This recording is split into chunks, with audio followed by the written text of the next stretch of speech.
आइए शुरुआत कर रहे हैं आज की सबसे बड़ी खबर के साथ। सबसे पहले सबसे बड़ी खबर है, दिल्ली में दरिंदगी का सच क्या है। पिछले कई दिनों से इस पर बहस हो रही है, सवाल हो रहे हैं, लेकिन सभी के दिमाग में हजारों सवाल हैं। यह अंजलि की तस्वीर है। अंजलि का आज अंतिम संस्कार किया गया। उससे पहले मैं तस्वीर अगली दिखाऊंगा आपको कि अंतिम यात्रा जो अंजलि की निकाली गई, ये आप तस्वीरें देख रहे हैं। भारी पुलिस सुरक्षा बल, एम्बुलेंस के दौरान एम्बुलेंस थी, परिवार वाले, स्थानीय लोग मौजूद थे, दिल्ली के लोग मौजूद थे। ये अंतिम यात्रा थी। पोस्टमार्टम हाउस से सीधे अंजलि का पार्थिव शरीर अंतिम संस्कार स्थल पर ले जाया गया। अगली तस्वीर दिखाइए जरा। अंजलि का अंतिम संस्कार हुआ, उनके परिवार वालों ने मुखाग्नि दी। ये वो तस्वीरें देख रहे हैं, अंजलि का अंतिम संस्कार की तस्वीरें। उनका पार्थिव शरीर पंच तत्व में विलीन हुआ। लेकिन अगली तस्वीर मैं आपको दिखाने जा रहा हूं, अंजलि का जो पोस्टमार्टम हुआ, सभी के दिमाग में हजारों सवाल है। पोस्टमार्टम के बाद अंजलि की बॉडी परिवार को सौंपी गई। सभी जानना चाहते हैं कि अंजलि की पोस्टमार्टम रिपोर्ट क्या कहती है। अंजलि को आखिर चोट कैसे लगी, अंजलि की मौत कैसे हुई, क्या अंजलि के साथ रेप किया गया था, ये सारी चीजें आपके दिमाग में होंगी। तो सबसे पहले मैं आपको बताता हूं अंजलि का पोस्टमार्टम रिपोर्ट क्या कुछ कहती है। यह है अंजलि की पोस्टमार्टम रिपोर्ट। पोस्टमार्टम रिपोर्ट में रेप की पुष्टि नहीं हुई है, प्राइवेट पार्ट में चोट के निशान नहीं है, कोई यौन उत्पीड़न नहीं हुआ है, यह कहती है पोस्टमार्टम रिपोर्ट। रीढ़ की हड्डी बुरी तरह से डैमेज है और सिर में भी गंभीर चोट लगी है अंजलि के। निचले अंगों पर भी चोट थी, पैर की हड्डी टूट गई, रीढ़ पीठ जो है रगड़ से घिस गई थी, शरीर के कई हिस्से चोटिल हैं। पोस्टमार्टम रिपोर्ट के मुताबिक चोट के बाद खून बहने से मौत हुई है अंजलि की। झटके की वजह से चोट लगी, और ये जो झटके ऐसा गाड़ी के एक्सीडेंट में हो सकता है, जब शॉक लगते हैं, झटका लगता है, घिसटने की वजह से ऐसी संभावना होती है। 3 डॉक्टरों के पैनल ने अंजलि का पोस्टमार्टम किया है। पोस्टमार्टम करीब 1 घंटे तक चला और पोस्टमार्टम के दौरान पोस्टमार्टम की वीडियोग्राफी भी की गई है। मौलाना आजाद मेडिकल कॉलेज में अंजलि का पोस्टमार्टम किया गया। डॉक्टर्स के पैनल को उपेंद्र किशोर ने लीड किया है। किशोर एलएनजीपी के फॉरेंसिक डिपार्टमेंट के हेड हैं। यह जो पोस्टमार्टम रिपोर्ट है, यह बता रही है कि जो रेप का या यौन उत्पीड़न का दावा किया जा रहा था, पोस्टमार्टम रिपोर्ट बताती है कि ऐसा नहीं हुआ। डॉक्टर भूपेंद्र चौधरी को सुनिए, वो क्या कह रहे हैं। जो पोस्टमार्टम रिपोर्ट आई है वो ये आई है कि ड्रैगिंग के कारण जो एक्सीडेंट हुआ है उसके कारण ये डेथ हुई है। It is not one hit, ऐसा एक डेथ होती है कि एक हिट हुआ और डेथ हो गई। जो 13 किलोमीटर का जो सफर जो मुजरिमों ने तय किया था, उसको घसीटा था, उस ड्रैगिंग के कारण डेथ हुई है। एक और मेन एस्पेक्ट जो हम लोग सब जानना चाह रहे थे, जो हम सस्पेक्ट कर रहे थे कि ये कहीं कोई रेप तो नहीं है, तो रेप को लेके जो पॉइंट है, ब्लैडर भी नॉर्मल था और no injury present to the genitalia, मतलब उसके जो जेनाइटल ऑर्गन में किसी भी तरीके की इंजुरी नहीं आई है। और इसमें सीमन के बारे में नहीं लिखा, तो मुझे लगता है चूंकि कोई इंजुरी नहीं है तो सीमन भी प्रेजेंट नहीं होगा। तो ये 2 सबसे इंपॉर्टेंट चीज है जो आप सबको जानना बहुत जरूरी है। आइए अब मैं आपको बताने जा रहा हूं, पोस्टमार्टम रिपोर्ट आ गई, लेकिन 31 की रात को क्या हुआ था, 31 की रात की पूरी कहानी आपको दिखाने जा रहा हूं। सबसे पहले तस्वीर मैं आपको दिखाऊंगा, अंजलि घर से निकलकर एक होटल गई थी। यह तस्वीर देख रहे हैं आप, यह 31 की रात की तस्वीर है। रात में वक्त देखिए 1 बजकर 3 मिनट का वक्त हो रहा है जिस वक्त अंजलि पहुंची है, यानी अगला साल लग गया था। 1 तारीख आ गई थी, 1/1/2023 लिखा है सीसीटीवी में। अब इस तस्वीर को देखिए जरा, यहां ये जो जाते हुए नजर आ रहे हैं, ये बताया जा रहा है ये अंजलि और उसकी दोस्त है। ये अंजलि और उसकी दोस्त है जो होटल गई, होटल में जाती हुई नजर आ रही है अंजलि और उसकी दोस्त। अब मैं आपको वो होटल के अंदर लिए चलता हूं, होटल की तस्वीर दिखाता हूं। अगली तस्वीर दिखाइए, ये है वो होटल, ओयो रूम। इस होटल में अंजलि अपनी दोस्त के साथ रात को पहुंची थी। बताऊंगा होटल के अंदर क्या हुआ, ये होटल की तस्वीर है। अगली तस्वीर दिखाइए सर। ये होटल में रजिस्टर 104 नंबर रूम बुक किया था, 104 लिखा हुआ है, 104 नंबर कमरा बुक किया था, अंजलि का नाम लिखा हुआ है। वहां के रजिस्टर पर जाकर अंजलि ने एंट्री की थी। 104 रूम नंबर था, यहां लिखा हुआ है। लगभग 800 के आसपास। अब मैं आपको दिखाने जा रहा हूं कि होटल के अंदर जाने के बाद कौन सा कमरा लिया अंजलि ने। अगली तस्वीर 104 नंबर रूम, यह उस कमरे के अंदर की तस्वीर देख रहे हैं आप, जहां अंजलि रही जाकर, जहां दोस्तों के साथ, अपनी फ्रेंड के साथ अंजलि थी, 104 नंबर कमरे में। अब आप जानना चाहते हैं कि आखिर इस कमरे में क्या हुआ। अंजलि दोस्त के साथ थी तो वहां आखिर क्या हुआ, जिसके बाद यहां से निकली। तो कमरे के अंदर की जो डिटेल है वो कर्मचारियों की जुबानी जो होटल में मौजूद थे, ये आप देख रहे हैं। होटल में कौन कौन था? अंजलि के दोस्त भी थे। 31 दिसंबर की शाम होटल में पार्टी थी। दरअसल अंजलि दोस्त निधि के साथ होटल पहुंची और दोनों शाम करीब 7:30 बजे होटल पहुंचे। अंजलि निधि ने होटल में कमरा बुक किया और अंजलि निधि जब होटल पहुंची तो उस वक्त तक नशे में नहीं थी। रात करीब 12 बजे 2 से 3 लड़के भी होटल पहुंच गए। ये कौन लड़के थे अब तक ये पता नहीं चल पाया। लड़कों ने अलग कमरा बुक किया। होटल कर्मचारी का कहना है कि 2-3 कमरे बुक थे, 2 में अंजलि और निधि गई और वो लड़के दूसरे कमरों में। अंजलि, निधि और लड़के एक दूसरे को पहले से जानते थे। अंजलि, निधि और लड़कों ने शराब पी, रूम के अंदर शराब पी, ये कर्मचारियों का कहना है। लड़कों से अंजलि निधि का विवाद हुआ। उसके बाद अंजलि निधि में भी बहस होने लगी। किस बात पर बहस हो रही थी, क्यों झगड़ा हो रहा था, अभी यह साफ नहीं। हंगामा होने पर होटल का स्टाफ यहां पहुंच गया। दोनों लड़कियां नशे में नजर आ रही थी। स्टाफ का कहना है मैनेजर ने रात 1 बजे कहा कि आप होटल छोड़ दीजिए क्योंकि हंगामा हो रहा है, गाली गलौज हो रहा है, विवाद हो रहा है। रात करीब 1:30 बजे अंजलि निधि ने होटल छोड़ दिया।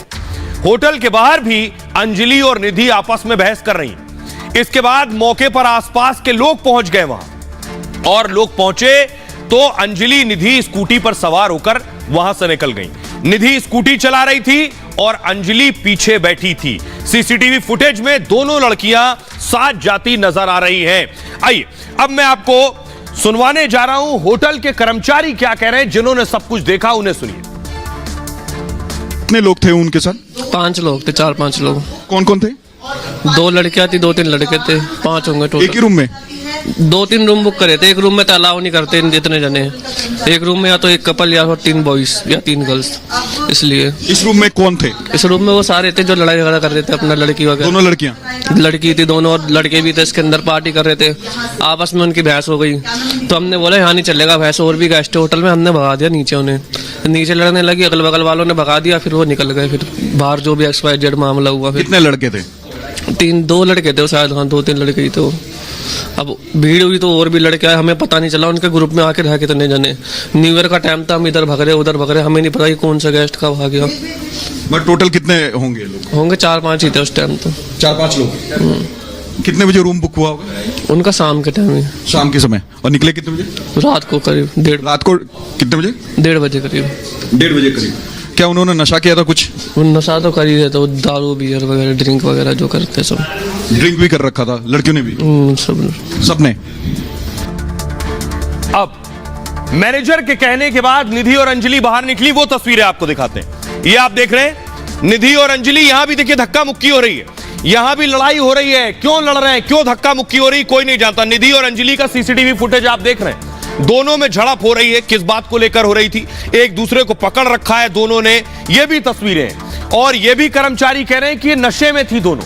नशे में आखिर किस बात पर लड़ाई हो रही थी नहीं पता, लेकिन इसका जो टाइम है, टाइम बताया जा रहा है, ये वक्त लगभग 1 बजे के बाद, जब मैनेजर ने कहा बाहर निकल जाइए। उसके बाद अगली तस्वीर दिखाइए। उसके बाद ये दोनों यहां से स्कूटी पर गई हैं, ये देख रहे हैं आप। बताया जा रहा है कि निधि चला रही थी शुरू में, अंजलि पीछे बैठी थी। अंजलि की मौत हुई है, बाद में अंजलि चलाने लगी और निधि पीछे बैठ गई। जब लोग बाहर निकल आए, देख रहे हैं आप, होटल के बाहर कुछ लोग भी आपको नजर आ रहे हैं। लोग बाहर आ गए, इनको देखकर लोगों ने कहा आपने होटल में हंगामा कर लिया, बाहर मत करिए, यहां से जाइए। तब ये लोग यहां से निकली हैं। इस होटल में हमारे सहयोगी लोमस पहुंचे, होटल के अंदर पहुंचे और उस कमरे तक पहुंचे जहां ये रुकी हुई थी। जरा लोमस की रिपोर्ट देखिए। हम आपको उस होटल में अंदर ले जाएंगे और साथ में जो अगर जो लड़की साथ में थी और जो पीड़ित है, वो जो स्कूटी चला रही थी, जिसकी स्कूटी थी, जिसकी उस घटना में मौत हो गई, वो यहाँ पे किस तरीके से काम करती थी, क्या काम करती थी। रूम है जो रूम बुक किया गया था उन लड़कियों की तरफ से, और ये 102 नंबर है। और साफ तौर पे यहाँ पे आप देख सकते हैं कि ये वही रूम है, और साफ तौर पे यहाँ पे आप देख सकते हैं कि ये इसी रूम को उनके द्वारा बुक करवाया गया था। एक 102 नंबर था जहां लड़कियां ठहरी हुई थी, और दूसरा रूम 104 नंबर। मैं अपने विजय को बोलूंगा कि वो 104 रूम नंबर भी दिखाए, जिस तरीके से जो लड़कों ने बुक किया था, जहां पे लड़के और लड़कियों ने पार्टी की थी। मैं ये आपको फिर से एक बार दिखाना चाहता हूं। सुबह से हम एक्सक्लूसिव रिपब्लिक भारत आपको एक एक खबर एक्सक्लूसिव दिखा रहा है। ये 104 नंबर है जिसमें लड़के रुके हुए थे, लड़के और लड़कियों ने साथ में यहाँ पे पार्टी की थी। ये वही बिस्तर है जहां पर लड़के और लड़कियों ने साथ में पार्टी की थी। बताया जा रहा है कि खूब उन्होंने ड्रिंक किया, और ड्रिंक करने के बाद आपस में लड़कियां किसी बात को लेकर के लड़ बैठी, जिसके बाद होटल स्टाफ ने उन्हें यह कहा कि हमारे दूसरे भी यहाँ पे गेस्ट आए हुए हैं, क्योंकि आज न्यू ईयर का दिन है, तो कहीं ना कहीं जो होटल के दूसरे गेस्ट हैं वो कहीं ना कहीं प्रभावित होंगे, उनको काफी डिस्टर्बेंस होगा, तो इसलिए आप होटल खाली कर दे। इस होटल में अंजलि किसके साथ गई थी? स्कूटी पर अंजलि किसके साथ थी? वो लड़की कौन थी? ये तस्वीरें देखिए जरा। ये मैं आपको दिखा रहा हूं, स्कूटी चल रही है, स्कूटी में 2 लोग बैठे नजर आ रहे हैं। 2:04 का वक्त है। कृष्णा विहार स्कूटी से जाती हुई लड़की नजर आ रही है। 2 लड़कियां, एक तो अंजलि, दूसरी निधि। तो ये निधि कौन है? निधि सारा सच जानती है, निधि के पास सारी हकीकत है। अगली तस्वीर दिखाइए। अभी निधि कौन है मैं दिखाने जा रहा हूं। ये है निधि। पहली बार मीडिया के सामने आई, ये स्कूटी में बैठी थी। इसे यह भी पता है कि होटल में क्या हुआ, इसे यह भी पता है कि एक्सीडेंट कैसे हुआ, और इसे यह भी पता है कि अंजलि की मौत कैसे हुई। तो आपको बताने जा रहे हैं, ये जो चश्मदीद है, सबसे बड़ी गवाह है इस दरिंदगी की, उसका क्या कहना है, जो अंजलि के साथ थी निधि। निधि ने कहा हम होटल से स्कूटी से जा रहे थे और कार वालों ने जानबूझकर टक्कर मारी। कार ने स्कूटी के सामने से टक्कर मारी, उसका कहना है। टक्कर से अंजलि गाड़ी के नीचे फंस गई और हादसा होने पर उसका कहना है मैं दूसरी तरफ गिरी। यानी सामने से टक्कर मारी, अंजलि फंस गई और ये दूसरी तरफ गिरी। अंजलि ने कार से बाहर आने की कोशिश की, लेकिन अंजलि बुरी तरह से फंसी हुई थी। कई किलोमीटर तक अंजलि को घसीटा इन लोगों ने। मैं कार में कोई म्यूजिक, कोई गाना नहीं चल रहा था, इनका कहना है। आरोपियों का कहना है कार में गाना चल रहा था इसलिए मैं पता नहीं चला कोई नीचे फंसा है। इसका कहना है कोई गाना नहीं चल रहा था। निधि ने कहा कुछ दूर जाकर कार को आगे पीछे भी किया उन लोगों ने कि अगर कोई फंसा है वो निकल जाए। कार वालों को पता था कि अंजलि फंसी है, लेकिन कार वालों ने कोई मदद नहीं की। अंजलि फंसी थी और कार चलती जा रही थी। मुझे कुछ समझ में नहीं आ रहा था कि मैं क्या करूं। उस समय मुझे घर जाना ठीक लगा। मैं नानी और मां को सब कुछ जाकर मैंने बताया। मुझे डर था कहीं मैं इस मामले में ना फंस जाऊं। यहां से बहुत सवाल खड़े होते हैं कि आखिर कोई अगर दोस्त था तो अपनी दोस्त को ऐसे छोड़कर जा सकता है, और अगर ये खुद कह रही है कि ये नशे में थी, उसके बाद भी इसने सारी चीजें सब कुछ देख ली। कहीं कुछ है जो छिपाया जा रहा है। निधि को सुनिए वो क्या कह रही है। फिर मैंने कार पीछे बैठ के गाड़ी रुकवाई, ब्रेक देके, फिर ब्रेक देके गाड़ी रुकवाई। गाड़ी रुकवाने के बाद फिर हम गए आगे जाने के बाद हमने क्या करा, वो गाड़ी आ रही थी ब्लैनो कलर की गाड़ी आ रही थी, ब्राउन कलर की ब्लैनो गाड़ी थी। उसने सामने से सामने टक्कर करी हमें,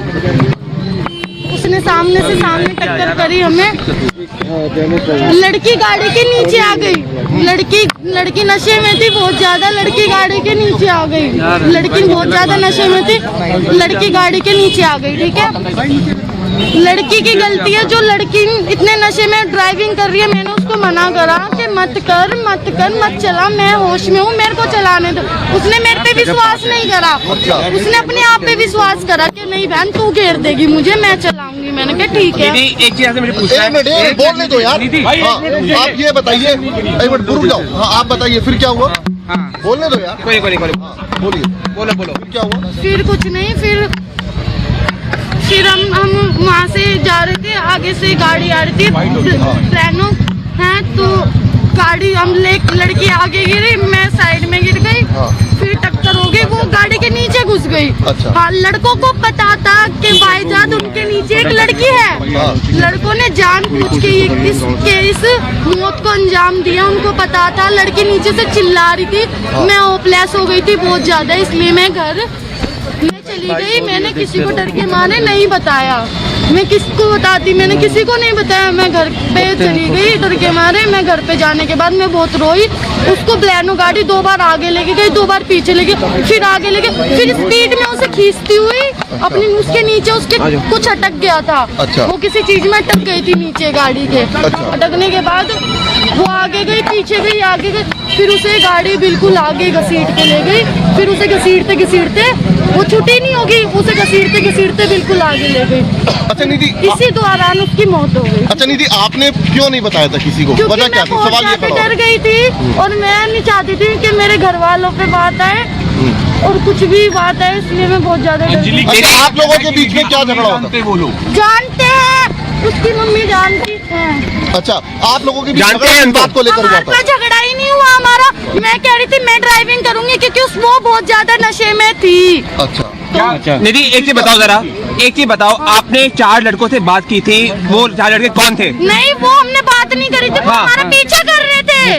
वो पीछा कर रहे थे? कौन? वो बलिनो वाले पीछा कर रहे थे आपका? नहीं, वो ब्लैनो वाले नहीं कर रहे थे, वो जो वो के बाहर खड़े थे, वो हमसे बात कर रहे थे। ऐसे हमारी लड़ाई नहीं हो रही थी, वो हमारी ऐसे चाबी पे बहस हो रही थी।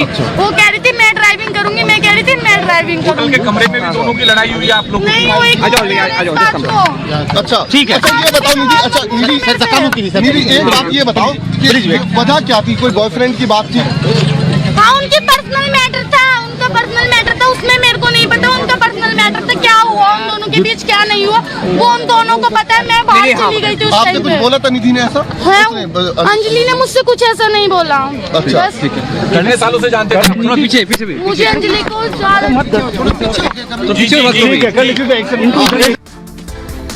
अंजलि की सहेली निधि कह रही है जो स्कूटी में बैठी थी वो कार के नीचे फंस गई थी। क्या कोई कार के नीचे फंस सकता है? ये देखिए, बताया जा रहा है कार के नीचे ये फंसी हुई है अंजलि। और ये गाड़ी का सीसीटीवी जो मैं आपको दिखा रहा हूं, सीसीटीवी में नजर आ रहा है, जूम करके मैं आपको नजदीक से दिखा रहा हूं। रात का वक्त था कि नीचे फंसी हुई है उसकी बॉडी और गाड़ी आगे बढ़ रही है। उसकी सहेली कह रही है फंसी थी। क्या कोई गाड़ी के नीचे फंस सकता है? क्या कोई गाड़ी के नीचे फंसा रहे 40 मिनट से ज्यादा तक और ड्राइवर को ना पता चले, या फंसाया गया था? हजार सवाल आपके दिमाग में है, तो मैं गाड़ी लेकर आता हूं। यह गाड़ी आपके सामने आ गई। क्या गाड़ी के नीचे किसी को फंसाया जा सकता है? क्या यह मुमकिन है कि गाड़ी के नीचे किसी को फंसाया जाए? ऐसी ही गाड़ी थी। दरअसल जब टक्कर हुई तो अंजलि कार में फंस गई, ये उसकी दोस्त का कहना है, और तस्वीरें सीसीटीवी में भी यही देखा। अंजलि का पैर कार के एक्सेल में बुरी तरह से फंस गया। कुछ एक्सपर्ट्स ये कहते हैं। क्या एक्सेल में फंसा था? मैं आपको आगे बताऊंगा एक्सेल होता क्या है। जिन्होंने गाड़ी नहीं चलाई, जिनके पास गाड़ी नहीं है, उन्हें नहीं पता एक्सेल क्या होता है। नशे में होने के चलते एक्सेल से क्या निकलना मुश्किल हो गया था, और कार वालों को अंजलि के फंसे होने का पता तक नहीं चला कि नीचे एक बॉडी है। अब इस कार को मैं पलट देता हूं पूरा, और उसके बाद आपको दिखाता हूं ये कार घूम गई। अब देखिए जरा, अब देख रहे हैं आप, क्या यह संभव है कि इस गाड़ी के नीचे कोई फंस जाए और ऐसा फंसे कि फिर वो निकल भी ना पाए? क्या यह हो सकता है ऐसा? कार के नीचे एक्सेल होता है, ये जो मैं आपको रेड कलर की लाइन में दिखा रहा हूं, इसे कहते हैं एक्सेल। और ये एक्सेल के जरिए कार को घुमाया जाता है। कैसे घुमाते हैं? दरअसल स्टीयरिंग जो हाथ में होता है, स्टीयरिंग सीधे आकर एक्सेल से जुड़ जाता है, और स्टीयरिंग एक्सेल से जुड़ा होता है। गाड़ियों में 2 एक्सेल होते हैं, देखिए, एक आगे और एक पीछे। गाड़ियों में 2 एक्सेल लगे होते हैं, और स्टीयरिंग एक्सेल से जुड़ा होता है और एक्सेल पहियों से। जब स्टीयरिंग घुमाएंगे, एक्सेल घुमाएगा पहियों को। आगे एक्सेल लगा होता है जो आगे के पहियों को घुमाता है, और पीछे एक्सेल लगा होता है जो पीछे के पहिए को घुमाता है। और आगे के एक्सेल में अंजलि का पैर फंस गया। क्या यह संभव है कि आगे की तरफ पैर उसका फंस गया और अंजलि कार के नीचे घिसट रही थी? करीब 40 मिनट तक कार के साथ अंजलि घिसटती रही। घिसटने की वजह से ब्लीडिंग हुई और ब्लीडिंग की वजह से अंजलि की मौत हो गई। क्या ऐसे हुआ यह हादसा? क्या आप भी सोचते हैं कि कार के नीचे अंजलि फंस गई, एक्सेल में ही फंस गई? एक्सपर्ट्स क्या कहते हैं, जो गाड़ी बनाते हैं वो एक्सपर्ट्स क्या कहते हैं? क्या गाड़ी में कोई एक्सेल में फंस सकता है या कोई गाड़ी में फंस भी सकता है? हमारे सहयोगी अनूप ने आपके लिए एक डेमो किया है, एक्सपर्ट से बात की है, जरा उनकी रिपोर्ट देखिए। गाड़ी के किस तरफ एक्सेल होता है, हम जरा बताएं जरा। इस व्हील के अंदर एक्सेल होता है। इस व्हील के अंदर? जी जी जी, इस व्हील के अंदर, इस व्हील के अंदर बीच में एक्सेल होता है। और आप ये गैप देख रहे हैं, इस गैप में चाहकर भी आप पैर फंसाना चाहें तो भी नहीं फंसा। रोहित, एक बार आप कैमरे से दिखाएं इस गैप को। ताहिर कह रहे हैं कि इस गैप से पैर का फंसना मुश्किल है क्योंकि पैर अंदर जाएगा। इस व्हील के उस तरफ एक्सेल होता है, तो मुश्किल है यहाँ पे आप जो बिल्कुल मैं कह रहा हूँ। वो अगर ये बोल रहे हैं कि उसमें पैर फंस गया और हमें मालूम नहीं पड़ा, ऐसा नहीं हो सकता जी। अगर गाड़ी के अंदर कोई पत्थर भी टकराता है तो भी आदमी को अंदर बैठे हुए को महसूस होता है कि गाड़ी में पत्थर टकरा रहा है। जो गैप होता है, जो एक्सेल होता है, ठीक इस टायर के पीछे होता है। ऐसे में सवाल ये उठता है कि अगर स्कूटी से कहीं हिट भी हो तो फिर आखिर पैर अंदर कैसे जाएगा? जो जगह है वहां से नहीं। अगर पैर गया भी तो जो नीचे का ग्राउंड क्लियरेंस है उसमें कह रहे हैं कि हाँ, एक शख्स, कोई भी आदमी अंदर जा सकता है। ये वो गैप है, देखिए ये वो गैप है, इसके अंदर कोई जाता भी है तो ऐसा कहना गलत होगा कि किसी को पता नहीं चलता। गाड़ी में जो लोग बैठे, चाहे ड्राइवर हो या फिर कोई और, उन्हें जरूर पता चलेगा कि अंदर कोई है। तो ये पूरा एक हम डेमो आपको दिखाने की कोशिश कर रहे हैं कि अगर गाड़ी के एक्सेल में किसी का पैर फंसेगा तो वो जाएगा और कितनी दूर जाएगा और पता चलेगा कि या फिर नहीं ड्राइवर को। तमाम बातें यहां साफ हो रही हैं। साफ तौर पर यह कहा जा रहा है कि यहां जरूर पता चलेगा। और एक्सेल में पैर फंसने की बात से ताहिर भी इनकार कर रहे हैं। तो अब सारा खेल ये शुरू होता है, कौन सच बोल रहा है, कौन झूठ बोल रहा है, पुलिस क्या कह रही है और परिवार क्या कह रहा है, दोनों की दलीलें सुनिए। पुलिस का कहना क्या है इस पूरे मामले में? पुलिस कह रही है कार सवार 5 युवकों ने टक्कर मारी और एक्सीडेंट के बाद लड़की कार में फंस गई थी। कार में फंसी लड़की को घसीटा गया और घसीटने की वजह से लड़की की मौत हो गई। आरोपियों को जब लड़की का पता चला तो आरोपी डर के लड़की को छोड़कर वहां से गाड़ी छोड़कर भाग गए। परिवार कह रहा है कि यह हादसा नहीं है, यह मर्डर है, यह हत्या है। मारपीट के बाद लड़की को घसीटा गया, परिवार का कहना है। कार में बांधकर जानबूझकर घसीटा, परिवार का कहना है। सबूत छिपाने के लिए उसे घसीटकर मार दिया गया। आरोपियों को भी ऐसी ही सजा मिले, परिवार की मांग है, उन्हें फांसी पर लटका देना चाहिए। सुनिए जरा अंजलि की माता जी क्या कह रही हैं, उनके मामा क्या कह रहे हैं।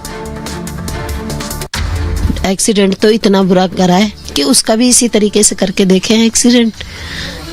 पैर में टायर में बांध के और 14 किलोमीटर चलाएं गाड़ियां, या फिर पब्लिक के हवाले कर दो या खुलेआम फांसी दो। वो भी जल्द से जल्द, ये नहीं कि 1-2 साल लगा देना, नहीं, हमें अभी फांसी चाहिए। 1.5 घंटे किसी बयान देने वाले ने पुलिस वालों से बात करी थी, पुलिस वाले 1.5-2 घंटे सो रहे थे।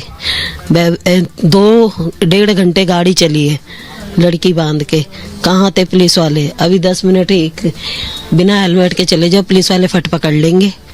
पता नहीं क्यों नहीं पकड़ा उसको, क्या साजिश थी पुलिस वालों की? घसीटे जाने से ठीक है। और बाकी जो पेज है अभी वो पढ़ा जाएगा, आपको पूरा बताया जाएगा। अभी क्या है जो आप पुलिस ने जो कहा है मर्डर किस आधार पे कह रहे जी अभी देखा जाएगा पूरा अच्छी तरह। पुलिस ने जो धारा उसके अंदर बताइए, घसीटे जाने से जो रिपोर्ट कही है आप उससे संतुष्ट हैं? हाँ जी, जो रिपोर्ट में आया है उसके मुताबिक ठीक है। मतलब आपने सुन लिया अंजलि की माताजी और मामा को। अब मैं आपको बताता हूं ये जो 5 आरोपी हैं, इन 5 आरोपियों पर जो धाराएं लगाई गई हैं, इन्हें कितनी सजा होगी और कितने साल ये जेल में रहेंगे। ये देख रहे हैं, ये 5 आरोपी हैं जो इस वक्त कटघरे में खड़े हैं। 5 आरोपियों के खिलाफ केस दर्ज कर लिया गया है। इन पर आईपीसी की धारा 279, 304, 304A, 120B के तहत केस दर्ज हुआ है। अब मैं आपको बताता हूं कौन सी धाराओं में कितनी सजा है। आईपीसी की धारा 279 जो है ये रैश ड्राइविंग के लिए, खराब गाड़ी चलाने के लिए 6 महीने तक की सजा होती है। पहले सिर्फ यही धारा जुड़ी थी, उसके बाद जब बवाल और हंगामा हुआ तब आईपीसी की धारा 304 यानी गैर इरादतन हत्या की धारा जोड़ी गई। यही धारा जब सलमान खान ने एक्सीडेंट किया था तब भी जोड़ी गई थी बात। इस धारा में आजीवन कारावास की सजा हो सकती है और आईपीसी की धारा 304A लापरवाही में किसी की मृत्यु हो जाना, 2 साल तक की सजा मिल सकती है इस धारा में। आईपीसी की धारा 120B आपराधिक साजिश भी जोड़ी गई है, 6 महीने से 2 साल तक की सजा हो सकती है। तो सबसे बड़ी जो धारा है 304 गैर इरादतन हत्या, उसी में उम्र कैद तक की सजा हो सकती है, लेकिन उसे साबित करना कि यह गैर इरादतन हत्या है, यह सबूतों के जरिए ही संभव होगा और पुलिस को वो एविडेंस जुटाने होंगे। लेकिन आपको इस पूरी कहानी में बहुत कुछ ऐसा लगेगा कि कुछ कहीं छिपाया जा रहा है, कुछ कहीं है जो नहीं पता। आपके दिमाग में 1000 सवाल होंगे जिनके जवाब आप तलाश रहे होंगे। अब मैं आपको दिखाता हूं अलग अलग तस्वीरें। एक तस्वीर देखिए, होटल से निकलने की तस्वीर है। वक्त हो रहा था 1:31, 1:31 यहां ऊपर लिखा हुआ देखिए, 1/1/2023 और 1:31 का टाइम दिया हुआ है सीसीटीवी में, यानी लगभग 1:30 बजे ये बाहर निकले। 1:30 बजे बाहर निकलने के बाद अगली तस्वीर मैं दिखाऊंगा, अगली तस्वीर दिखाइए। 1:31 पर निकले ये।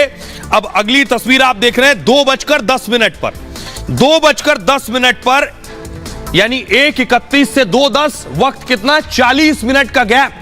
40 मिनट बाद भी दोनों लड़कियां स्कूटी पर नजर आ रही हैं। 40 मिनट कहां थी, 40 मिनट क्या गाड़ी चलाती रही। और सामने से देखिए वो कार, वो बलिनो कार भी सामने से आ रही है, इधर से स्कूटी इधर से कार। क्या 2:10 पर यह एक्सीडेंट हुआ था, क्योंकि इसके बाद स्कूटी नहीं दिखी।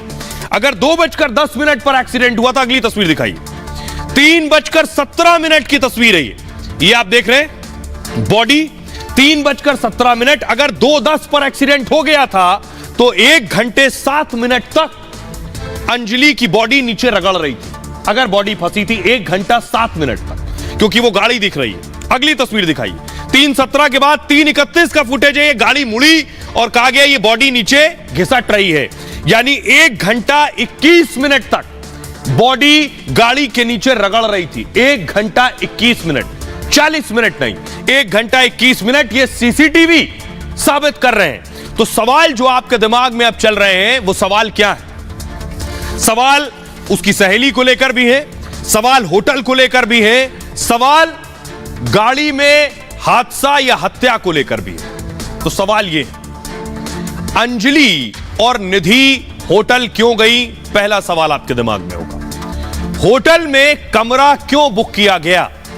क्या मकसद था? होटल में जो लड़के पहुंचे थे वो कौन थे? उसकी सहेली ने इनके बारे में कुछ नहीं बताया। होटल के कमरे में लड़ाई आखिर क्यों होने लगी? किस बात पर बहस होने लगी? होटल के बाहर अंजलि और निधि जब बाहर आई, उनमें आकर धक्का मुक्की क्यों हो रही थी? मैंने सीसीटीवी दिखाया आपको। धक्का मुक्की के पीछे वजह क्या है? क्या निधि कार में सवार लोगों को जानती थी? पहला सवाल। कार सवार लोगों से कोई विवाद था इसलिए टक्कर मारी उन्होंने? जब टक्कर हुई तो निधि ने कुछ क्यों नहीं किया? जो उसकी सहेली जिंदा है उसने कुछ क्यों नहीं किया? हादसे के बाद चुपचाप निधि वहां से क्यों भागकर चली गई? और क्यों निधि ने न पुलिस को बताया और न परिवार को बताया? अब आगे की बात, इतने समय के बाद फिर निधि अचानक सामने आई। कार सवारों ने क्या अंजलि को जानबूझकर टक्कर मारी? और कार में बैठे युवकों को पता था कि अंजलि नीचे फंसी हुई है गाड़ी के? ये सारे सवाल हैं जिसके जवाब पुलिस को तलाशने हैं और इन जवाबों में ही अंजलि की मौत का सच, दिल्ली में दरिंदगी का सच भी छिपा हुआ है। खबरों में आगे बढ़ते हैं। आज की एक और बड़ी खबर है, हिला देने वाली खबर है। खबर यह है कि आपने 1, 2, 3, 4 घरों पर बुलडोजर चलते देखा होगा। अब 4,500 यानी 4,500 घरों पर बुलडोजर की तैयारी है और इस पर भी हिंदू मुसलमान शुरू हो गया। ये जो तस्वीरें आप देख रहे हैं, बड़ी बड़ी इमारतें आपको नजर आ रही हैं। 4.5 घर हैं ऐसे, 50,000 लोग रहते हैं। इस पर बुलडोजर चलने की तैयारी है। अब इस पर बवाल शुरू हो गया। अगली तस्वीर दिखाइए, ये आप देख रहे हैं, ये प्रदर्शन हो रहा है, ये प्रोटेस्ट की तस्वीरें मैं आपको दिखा रहा हूं। 4,500 पुलिस स्क्रीन लीजिए जरा तस्वीरें। 4,500 घरों को गिराने की तैयारी है। जो 50,000 लोग यहां रहते हैं वो सड़कों पर निकलकर प्रदर्शन कर रहे हैं और इसमें भी मजहबी चश्मे से देखा जा रहा है इस पूरे मामले को। यह तस्वीर मैं आपको दिखा रहा हूं। तो तैयारी यह है कि इन लगभग हजारों घरों पर बुलडोजर चला दिया जाए, लेकिन अतिक्रमण का भी मजहब देखा जा रहा है। बुलडोजर को भी हिंदू मुसलमान कर दिया गया है। रिपोर्ट देखिए जरा। अल्लाह मौला इन आशियानों को डूबने से बचा ले, अल्लाह बच्चों को बेघर होने से बचा ले, अल्लाह इन बूढ़े माँ बाप को बेघर होने से बचा ले।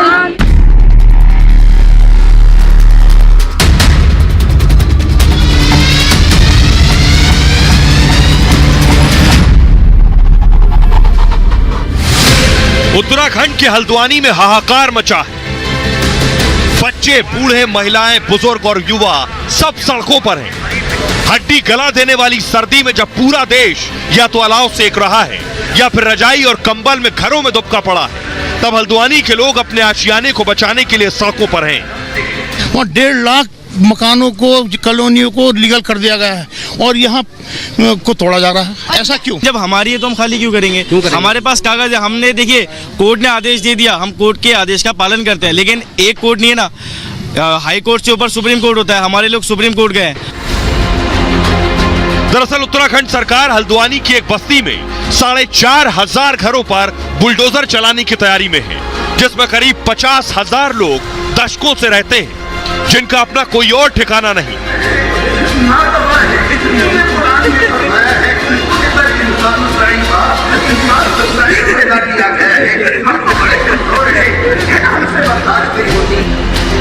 दरअसल ये हालात इसलिए बने क्योंकि ये जमीन रेलवे की है और उत्तराखंड हाईकोर्ट ने इसे खाली करने का फरमान सुनाया है। हमारा ये कल ही तय हो गया था। हमने गैंडी मार्च निकाला। गैंडी मार्च निकालने का हमने लोगों से यही अपील करी है, किसी तरीके की कोई ऐसी वो न करे, और हमें उच्चतम न्यायालय पर पूरा भरोसा है। 2 तारीख को हमारी 2 या 3 तारीख में हमारा केस फाइल चुका, वहाँ से हमें ऊपर वाले से उम्मीद है हमें स्टे जरूर मिलेगा। अब ये आपके सामने पूरी बस्ती आ गई है। इस बस्ती का नाम है गफूर बस्ती। ये आप देख रहे हैं पूरी बस्ती, और बुलडोजर आपको चलते नजर आ रहे हैं नीचे, और इसी तरह से सैकड़ों बुलडोजर लगाने पड़ेंगे 4,500 घरों को गिराने के लिए। 4,365 घरों पर बुलडोजर चलना है। बस्ती में सभी धर्मों के लोग रहते हैं। इनमें 50,000 से ज्यादा लोग रहते हैं। हल्द्वानी के भनपुरपुरा इलाके में यह बस्ती है। नैनीताल हाईकोर्ट के आदेश के बाद एक्शन होना है। हाईकोर्ट ने इस बस्ती को अवैध घोषित किया है। कोर्ट के मुताबिक रेलवे की जमीन पर यह बस्ती है। गफूर बस्ती में 20 से ज्यादा मस्जिदें हैं, करीब 10 मंदिर और गिरजाघर भी हैं। यहां कई अस्पताल और स्कूल भी बन चुके हैं। पानी की टंकी और सीवर लाइन भी इस बस्ती में है। इन पर बुलडोजर चलाने की तैयारी हो गई है। अब मैं आपको सुनवाता हूं, सुनिए जरा हल्द्वानी के डीएम क्या कुछ कह रहे हैं और एसपी क्या कह रहे हैं। अब उसमें देखिए, इसमें सभी से अपील यही रहेगी, अब चूंकि माननीय उच्च न्यायालय के आदेश है और उसका पालन हमें करना है, और हमारी तो ये रिक्वेस्ट है कि जितने लोग अपनी व्यवस्थाएं अभी से कर सकते हैं उन लोग को अभी से व्यवस्थाएं कर लेनी चाहिए। पास पर्याप्त मात्रा में फोर्स इस समय भी है, उपलब्ध है। 5 कंपनी हमारे पास पीएसी की है, और आपका जो स्टेट की पुलिस है वो आपका अगले वीकेंड तक आ जाएगी पूरी, और जो डिमांड की गई है सेंट्रल फोर्स की, वो आपका मेरा है उम्मीद कि अतिक्रमण का जो हमारा अभियान शुरू होगा उससे पहले आ जाएगा। इसमें 10 ड्रोन और 20 वीडियो कैमरे की डिमांड हमने रेलवे से की है, जिस पर उनके द्वारा सहमति दी गई है, और इसमें वो हमें जल्दी उपलब्ध कराएंगे। तो बुलडोजर चलाने की तैयारी कर ली गई है। बाकायदा नोटिस चस्पा कर दिया गया है कि 4,500 घर गिराए जाने हैं। आवश्यक सूचना की चिट्ठी लगा दी गई है। देखिए, नॉर्दर्न रेलवे, पूर्वोत्तर रेलवे की चिट्ठी है, आवश्यक सूचना है, साफ साफ लिखा हुआ है। माननीय उच्च न्यायालय उत्तराखंड नैनीताल द्वारा याचिका में रविशंकर जोशी बनाम भारत संघ तथा अन्य सह तारीख लिखी हुई है, और इस आदेश के हिसाब से साफ लिखा है, हल्द्वानी रेलवे स्टेशन मध्य रेलवे विभाग की भूमि अनधिकृत कब्जेदारों को सूचित किया जाता है कि रेलवे की भूमि से अनधिकृत कब्जा इस नोटिस के प्रकाशन की तिथि से 1 सप्ताह के भीतर खाली कर दें।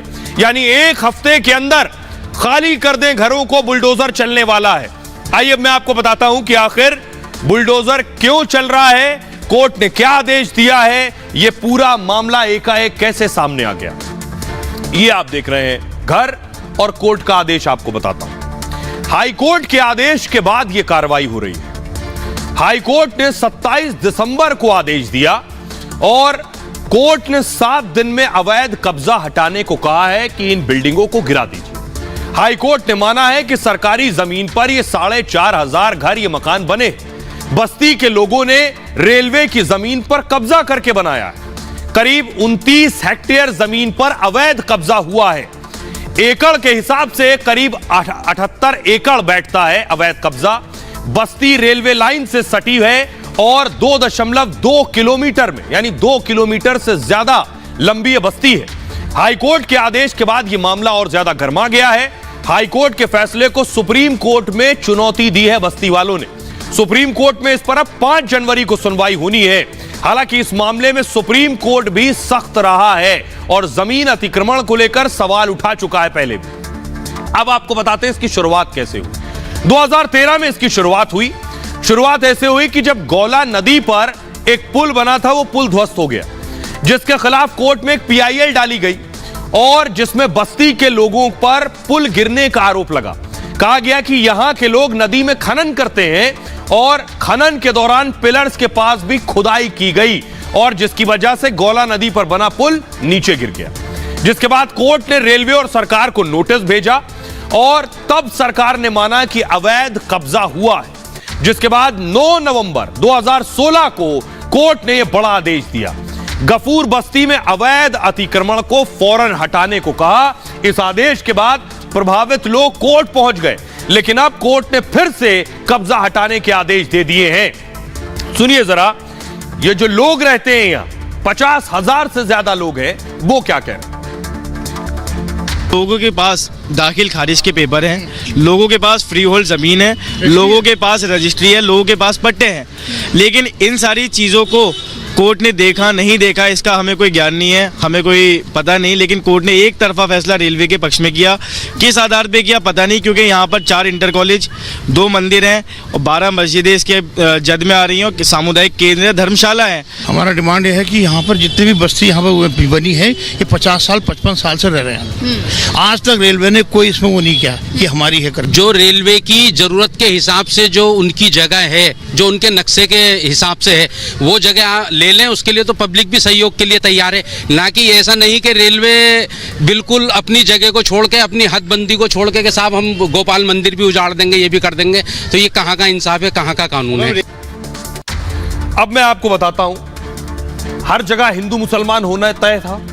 यहां मुस्लिम ज्यादा संख्या में है, हिंदू भी है। अब आपको दिखाता हूं, यहां मंदिर भी है और मस्जिद भी है। ये आप देख रहे हैं मंदिर की तस्वीर, मंदिर भी है, ये मस्जिद देख रहे हैं। यहां बताया जा रहा है कि 10 से ज्यादा, लगभग 20 मस्जिद है, 10 से ज्यादा मस्जिद है, मंदिर भी है। लेकिन उसके बावजूद अगर बुलडोजर चलेगा तो मस्जिद पर भी चलेगा और मंदिर पर भी चलेगा, हिंदू के घर पे भी चलेगा, मुसलमान के घर पे भी चलेगा।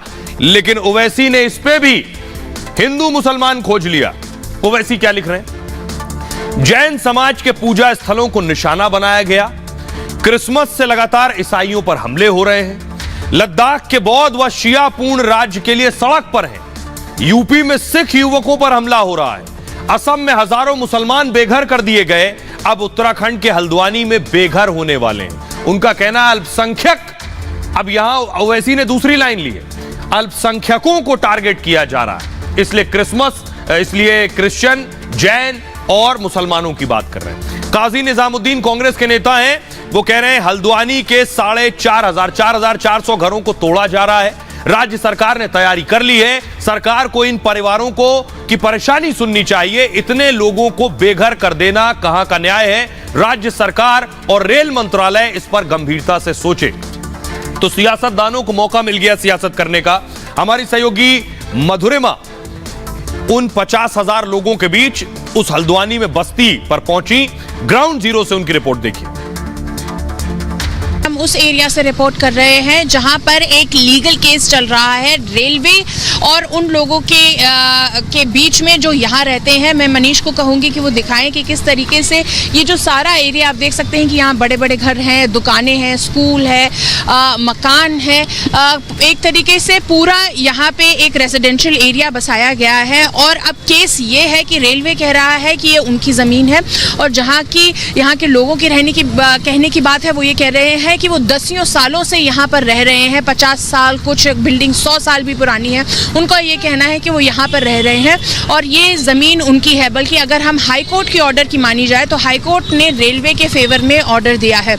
उन्होंने रेलवे को डिमोलिशन ड्राइव कंडक्ट करने की परमिशन दे दी है और यहाँ पे 1 जनवरी को एविक्शन नोटिस भी दे दिया गया है। किस तरीके से यहाँ पे दोनों समुदाय के लोगों के बिजनेस भी हैं, यहाँ पे मस्जिद भी है, यहाँ पे मंदिर भी है। तो अगर यहाँ पे जब डेमोलिशन ड्राइव कंडक्ट किया जाएगा तो ये सब कुछ हटाया जाएगा। ऐसा नहीं है कि सिर्फ एक समुदाय के ऊपर अटैक होगा, दोनों के घर, दोनों की दुकानें, दोनों के मकानें सब नीचे लाई जाएंगी। अब स्थानीय लोग जो हैं वो प्रदर्शन कर रहे हैं। तस्वीरें मैं दिखा रहा हूं, ये देख रहे हैं। खास तौर पे आप देखिए, महिलाओं को आगे कर दिया, बच्चों को आगे कर दिया है जानबूझकर। सियासतदानों का कहना है कि ये जो साजिश और ये कोशिश है, ये शाहीन बाग बनाने की कोशिश है, इसलिए महिलाओं और बच्चों को आगे कर दिया है कैंडल मार्च में। क्या हल्द्वानी दूसरा शाहीन बाग बनने वाला है? उसकी तैयारी है, बाकायदा ये साजिश की जा रही है। इसके पीछे क्या वजह है ये आपको बताता हूं। देखिए जरा, ये तस्वीर 2 मैं आपको दिखा रहा हूं। एक तस्वीर मैं आपको शाहीन बाग की दिखा रहा हूं, दूसरी हल्द्वानी की दिखा रहा हूं। शाहीन बाग में भी इसी तरह सीए प्रोटेस्ट के दौरान महिलाओं और बच्चों को आगे कर दिया गया था। हल्द्वानी प्रदर्शन पर भी सवाल उठ रहे हैं। सवाल यह है कि इसे दिल्ली के शाहीन बाग से जोड़ा जा रहा है। जब एनआरसी और सीए के खिलाफ प्रदर्शन हुआ दिल्ली में, इसमें ज्यादातर मुस्लिम समाज के लोग ही थे उस वक्त। हल्द्वानी में भी ज्यादातर मुस्लिम मेजॉरिटी है वहां पर, क्योंकि गफूर बस्ती में ज्यादा घर मुसलमानों के। शाहीन बाग में बच्चे और बुजुर्गों को आगे किया गया था, हल्द्वानी में भी बच्चे और बुजुर्गों को आगे कर दिया गया है। लड़कियों को पढ़ाई से महरूम करने के भी आरोप लगाए जा रहे हैं और महिलाओं के बेघर होने की भी दुहाई दी जा रही है। सुनिए जरा असदुद्दीन ओवैसी क्या कह रहे हैं और कांग्रेस के विधायक क्या कह रहे हैं, मैं आपको सुनवाऊंगा। कांग्रेस को हाईकोर्ट ने डांटा था, फटकारा था कि आपने अवैध कब्जा होने दिया उस वक्त सरकार को। जरा सुनिए दोनों को। 5 गवर्नमेंट के स्कूल हैं, 3 गवर्नमेंट इंटर कॉलेज है, तो क्या हल्द्वानी में ये क्या एंक्रोचमेंट है? ये इतने सालों से कैसा गवर्नमेंट ने स्कूल खोला और इंटर कॉलेज खोला? वहां पर एक धर्मशाला भी है, 16 मस्जिद है, 4 मंदिर है, 2 मंदिर है और 70,000 से ज्यादा लोग बर्बाद हो जाएंगे अगर उनको निकाला जाएगा। तो हम देश के प्रधानमंत्री से अपील कर रहे कि इंसानियत की बुनियाद पर भारत के प्रधानमंत्री, भारत के वजीर आजम को इन लोगों की मदद करनी चाहिए, इनको वहां से नहीं निकालना चाहिए। मानवता के जो ग्राउंड बनते हैं, ह्यूमैनिटेरियन ग्राउंड्स पे हम लोग आ जाए। आप देख रहे हैं किस प्रकार से पारा गिरता जा रहा है और जो कड़ाके की ठंड पड़ रही है और 4500 मकान। ठीक है, हम सुप्रीम कोर्ट जा रहे हैं, अभी उसका मेंशन हुआ है, उसकी सुनवाई की कौन सी तारीख मिलती है, कई सारी चीज़ें हैं। तो ये सारी चीज़ों पे और प्लस जो कल ज्ञापन हमने सौंपा था माननीय मुख्यमंत्री जी के लिए, तो उनसे हमने जानकारी ली कि संज्ञान मुख्यमंत्री जी को है, तो उन्होंने बताया कि पूरा संज्ञान भी है और हमने उनको अवेयर कराया कि 4500 अगर खुदा ना खास्ता 1% सुप्रीम कोर्ट से स्टे नहीं मिलता तो कैसी भयावह स्थिति उत्पन्न हो सकती है। आइए खबरों में आगे बढ़ते हैं। अब आपको लिए चलते हैं पाकिस्तान, जिसके टुकड़े होने वाले, टुकड़े, जी हां, तालिबान पाकिस्तान के टुकड़े करने की तैयारी में है और इसलिए पाकिस्तान आर्मी के पसीने छूटे हुए। इतने पसीने की पाकिस्तानी आर्मी को तालिबान 1971 याद दिला रहा। अगली तस्वीर दिखाइए जरा। तालिबान ने कह दिया है जैसे भारत ने 1971 में तुम्हारा हश्र किया था, वही हम भी तुम्हारे साथ करेंगे, यानी देश को तोड़ देंगे। और बाकायदा अगली तस्वीर दिखाइए। पाकिस्तान ने यह पाकिस्तान को तालिबान ने यह तस्वीर भेजी है। यह तस्वीर तब की है जब भारत ने 1971 में पाकिस्तान के 2 टुकड़े किए थे और बांग्लादेश को अलग कर दिया था और पाकिस्तानी सेना को सरेंडर करना पड़ा था। तालिबान कह रहा है यह तस्वीर पाकिस्तान को दिखाकर धमका रहा है कि तुम्हारा भी यही हाल करेंगे। जरा रिपोर्ट देखिए पहले। हमारा रवैया है, इसमें हमें सख्ती लानी पड़ेगी, खासकर टीटीपी की तरफ। हमें इनको छोड़ना नहीं चाहिए। वो एक ही ज़बान समझते हैं और वो ज़बान है जो अभी बन्नू में आर्मी ने उनको डिलीवर की। 2021 में अफगानिस्तान में तालिबान की सत्ता आने से पाकिस्तान बहुत खुश था, लेकिन एक साल बाद ही तालिबान अब पाकिस्तान को चुनौती दे रहा है, आंखें दिखा रहा है। तहरीके तालिबान को लेकर पाकिस्तान और तालिबान के बीच जुबानी जंग छिड़ गई। पाकिस्तान के मंत्री ने टीटीपी आतंकियों को मारने के लिए अफगानिस्तान में घुसने की बात क्या कही, तालिबान का पारा 7वें आसमान पर पहुंच गया। तालिबान ने 1971 में भारत और पाकिस्तान युद्ध की तस्वीरों को शेयर करते हुए पाकिस्तान को चेतावनी दी है। तालिबान के मंत्री ने कहा है कि पाकिस्तान को याद रखना चाहिए, हम उसका वैसा ही अंजाम करेंगे जैसा हिंदुस्तान ने किया था। 2 दशक पहले पाकिस्तान ने जिस तालिबान को बनाने में अहम भूमिका निभाई, वही आतंकी संगठन अब पाकिस्तान को धमकी दे रहा है। पाकिस्तान का पाला सांप अब उसी को डस रहा है। और आइए अब आपको बताते हैं क्या कह रहा है तालिबान। पाकिस्तान को जो धमकी दे रहा है, वो कह रहा है कि हम कब्जा कर सकते हैं। तस्वीर भी दिखा रहा है साथ में, जो आप देख रहे हैं, ये भारत की तस्वीर है, भारतीय सेना की तस्वीर है। जब पाकिस्तानी सेना ने सरेंडर किया था, तालिबान कह रहा है यही हाल करेंगे। तालिबान ने पाकिस्तान में हमले और तेज कर दिए, और टीटीपी तहरीके तालिबान पाकिस्तान के हमले से पाक सेना सरकार की टेंशन बढ़ गई है। पाकिस्तान ने हमले के लिए तालिबान को जिम्मेदार बताया है। पाकिस्तान कह रहा है तालिबान जिम्मेदार है। पाक के गृह मंत्री राणा सनाउल्लाह ने तालिबान को धमकी दी, टीटीपी ने हमले नहीं रोके तो हम आतंकियों पर हमला करेंगे और अफगानिस्तान में हमला करेंगे। टीटीपी के आतंकी हमले के बाद अफगानिस्तान में छिप जाते हैं, अफगानिस्तान में घुसकर आतंकियों को मारेंगे, यह कहा पाकिस्तान ने। टीटीपी के आतंकियों को अफगानिस्तान से हथियार मिलते हैं। पाक के गृह मंत्री के बयान पर तालिबान भड़क गया। तालिबान ने पलटवार किया और जवाब दिया। तालिबान के डिप्टी प्राइम मिनिस्टर ने जवाब दिया है शहबाज शरीफ को। 1971 याद है, 1971 में भारत के हाथों पाक के सरेंडर की तस्वीर, ये वाली तस्वीर शेयर की और कहा इस तरह का अंजाम होगा, याद रखना। पाक के 90,000 से ज्यादा सैनिकों ने सरेंडर कर दिया था तब। 1971 के युद्ध में पाक की करारी हार हुई थी और भारत ने पाकिस्तान के टुकड़े कर दिए थे। दुनिया के नक्शे पर नए देश बांग्लादेश का उदय हुआ था तब। अफगानिस्तान के रक्षा मंत्रालय ने भी इस पर जवाब दिया। पाकिस्तान बेबुनियाद आरोप लगा रहा है, हमारे यहां टीटीपी के आतंकी शरण नहीं लेते हैं। मुल्क की हिफाजत करना हम बखूबी जानते हैं। अफगानिस्तान को कमजोर समझने की गलती हरगिज ना करो, हमला हुआ तो मुंह तोड़ जवाब देंगे। अब पाकिस्तान को तालिबान भी आंखें दिखा रहा है। सोचिए, यह हाल हो गया। कुछ तस्वीरें मैं आपको दिखाने जा रहा हूं। पाकिस्तान को डर है कि अब तालिबान उनके यहां पैर पसार रहा है। पहले तो अफगानिस्तान में तालिबान को बसा दिया, अब वही तालिबान खुद को काट रहा है। ये तस्वीरें देख रहे हैं पाकिस्तान की, तालिबानी झंडे नजर आ रहे हैं पाकिस्तान में अलग अलग इमारतों पर। ये शहबाज शरीफ को और परेशान कर रहे हैं। अगली तस्वीर दिखाइए। जो सारी लड़ाई है वो लड़ाई है इस बॉर्डर की। बॉर्डर देख रहे हैं, ये पाकिस्तान और अफगानिस्तान का बॉर्डर है, इसे डूरेंट लाइन कहते हैं। इस डूरेंट लाइन पर सबसे बड़ा बवाल है। अब बॉर्डर की लड़ाई पाकिस्तान और अफगानिस्तान के बीच हो रही है और अफगानिस्तान में यानी तालिबान का कहना है हम पाकिस्तान में घुसकर उसके टुकड़े कर देंगे। तो टुकड़े कहां के करेगा और कब्जा पाकिस्तान में कहां कर सकता है, वो देखिए जरा। ये देखिए शानदार मैप आपके सामने।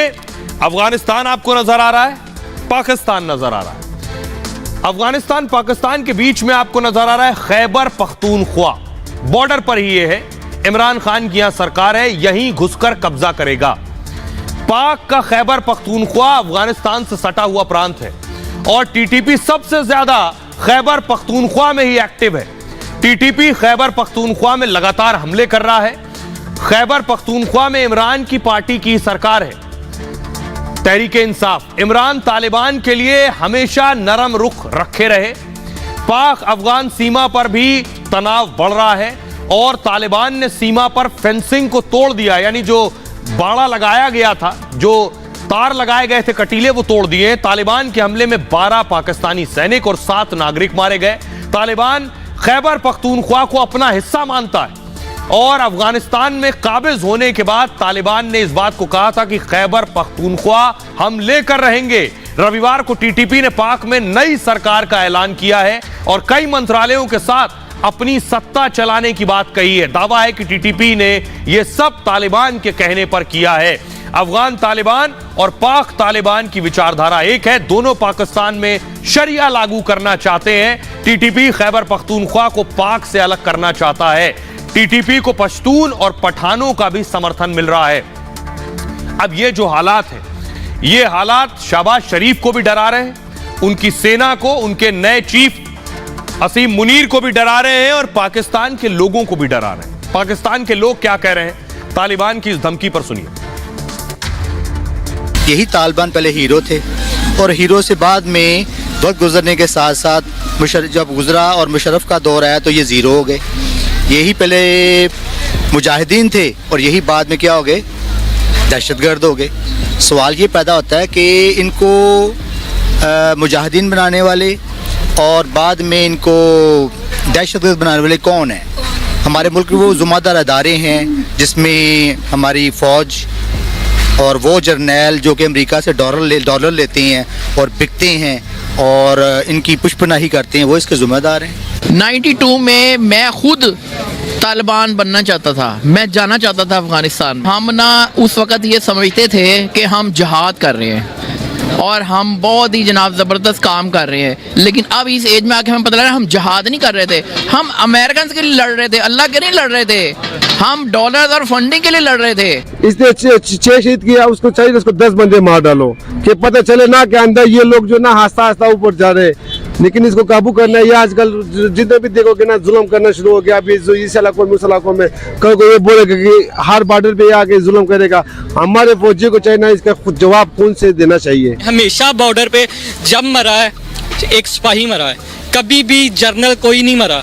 हिस्ट्री देख लें कि कोई भी जर्नल किसी भी जंग में किसी भी नहीं मरा। हमेशा जब मरता है वो गरीब का बच्चा मरता है, ठीक है। वो जो बॉर्डरों पे 20,000 ले रहे हैं ना, वो मरते हैं। तो आप देख रहे थे पाकिस्तान के लोग बता रहे हैं कि तालिबान क्या करने वाला है। अब पाकिस्तान का मुस्तकबिल और मुकद्दर क्या होगा वो बखूबी जान सकते हैं। बहरहाल ये भारत की बात है में इतना ही। आप अपना बहुत ख्याल रखिए। एक छोटे से ब्रेक के लिए रुक रहे हैं, लौट रहे हैं कुछ और बड़ी खबरों के साथ।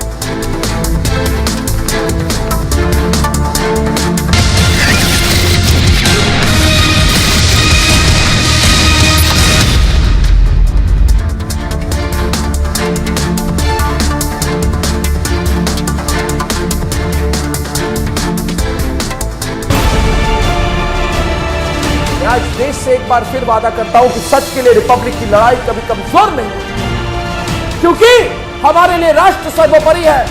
रिपब्लिक के खिलाफ साजिश रचने वाले हमेशा हारते रहेंगे।